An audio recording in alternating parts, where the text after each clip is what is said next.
Hey everyone, it's Chad. Welcome to Maker's Bench. So this is another video in the Sketch Constraint series. This time we're going to talk about my favorite, the Fix Constraint or the Lock Constraint. I'm not a big fan of this constraint. I don't use it. In fact, I never ever use it.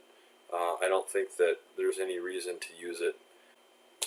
I guess, well, there's reasons to use it. I just don't. I don't do them. I don't use them. I'm conflicted about even making a video on this one, but what I'm going to do is I'm going to show how it works, and I'm going through the sketch constraints. This is a sketch constraint that's in here, so I will put it in, and I will try to do my best to explain why it's here or what it does, and then I'm going to probably talk about why I don't use it. All right, so basically, when you make your sketches, these lines, nothing is locked in place, right? Nothing is there, nothing's locked in. You've got no, angles on lines, and things move around, and points are all over the place, and you can move a whole line. Everything's just floating around. But now, typically what we do is we want to, you want to constrain a sketch, you want to have it locked in place. And by locked in place, I mean, you want to have a starting point. Now, if this is your starting point over here, you can start with a dimension off the center point of 225 millimeters. And you can start with a dimension over here of 100 millimeters. And now, this point right here is locked in place. Nothing else is. My lines are still blue. I can still move this around. I can still move this around and this guy, and I can change the angle of that line. I can't move the line anymore, but I can move some of it around a little bit still. So that locks that in place. The thing is, it also gives me control over where it's going to be relative to the origin point. And it lets other people know where how is it, or how is it interact, and how does it relate to the origin point? How does these things work?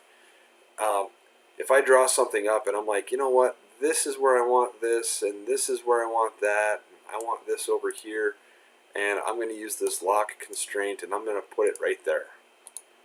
Well, I can't move that point, and I've basically done the exact same thing as I did by dimensioning it. And I said I'm the one that said, hey, use the least amount of constraints possible, right? I said that. And or the least amount of dimensions possible, right? Use constraints to eliminate dimensions. And by, putting this lock constraint right here, I've eliminated these dimensions that I talked about to where I lock that in. I wonder if you hit this and then you come over here. So if you hit this lock constraint and you come back and hit the one that you locked, it unlocks, because it does say fix, unfix. So my argument would be that if that's the case, if you want to use a constraint instead of dimensions, which is fine, I would say use a coincident constraint from here to the center point of to the origin point, and now that point is also locked in. These still move, this still moves, and you can constrain this the rest of the way. Like if you were, I'm not going to get into all that. This is really about locking. And I've seen other people, sometimes I've seen people go, nope, that's what I want, and they go through and they lock every point on here, which you can do. You can do. It gives you a shape, it gives you whatever, and now you can't move any of this. Everything is locked in place, and you can't move any of it.